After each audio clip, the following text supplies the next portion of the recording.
All right. Hello, good morning. Welcome to your unique devotion. Here we are again, reading John chapter 8, verses 31 through 36. This is entitled, The Truth Shall Make You Free. So, John chapter 8, starting verse 31. Listening ears, cool hat, get set. Here we go. Then Jesus said to those Jews who believed him, "If you abide in my word, you are my disciples indeed, and you shall know the truth, and the truth shall set you free." They answered him, "We are Abraham's descendants, and have never been in bondage to anyone. How can you say you will be made free?"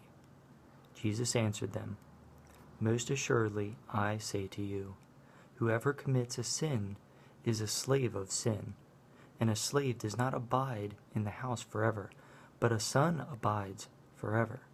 Therefore, if the Son makes you free, you shall be free indeed." And that's the end of that for today. So that was John chapter 8, verses 31 through 36. Okay? So the question that I struggle with often, but the thing that I struggle with often is the truth. How do you know what the truth is? You know, when you're watching TV, the news, how much of it is complete truth? When you're reading the paper, how much of it is complete truth? Like, do they get, maybe they get the names right, but they spell it wrong. Maybe they get that right, but they get the ages wrong. Or, and you have to be careful that you're not basing your idea of what's happening in the world on things that aren't necessarily completely true. If you feel like you have to know, then I think you need to seek it out in a deeper way and not just rely on one source. The truth can also be slightly, what you think is the truth can also be slightly seen as gossip. When you're gossiping with others about what you think someone else is, or what you think they're doing, or why you think they're doing it, unless you've talked to that person specifically, it's probably not the truth. You can do it to yourself.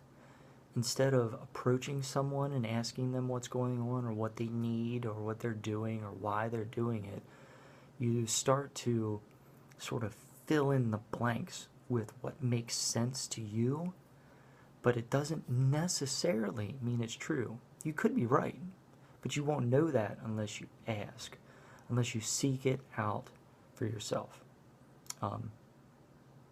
Ask, seek, and knock. You have to ask the person, or ask about the truth. You have to seek the truth, and then sometimes you have to open the door and actually accept it. And that's something I struggle with, because my brain likes to fill in the blanks so that I don't have to feel like I need to talk to people, because I don't like confrontation. And a lot of times my brain sees talking to others as confrontation, which isn't true. So I try harder to step forward, talk to that person. If I am reading the paper, or seeing something on the news, seeking out all the sides, all the angles, and basically making a judgment call on my own. Usually, almost always, it ends with, God, what do I need to get out of this? And if I don't need to get anything out of this, then remove it from my being, remove it from my sight. Don't let things that I don't need to know hinder me from getting me where I need to be. So the question, do you seek out the truth or just guess? That's what I'm going to work on today, and really try to be mindful and pay attention to it. So till tomorrow, we'll continue the book of John in chapter 8. I hope God gives you all the blessings you deserve. Even more so, all the blessings you don't deserve. Have a wonderful day.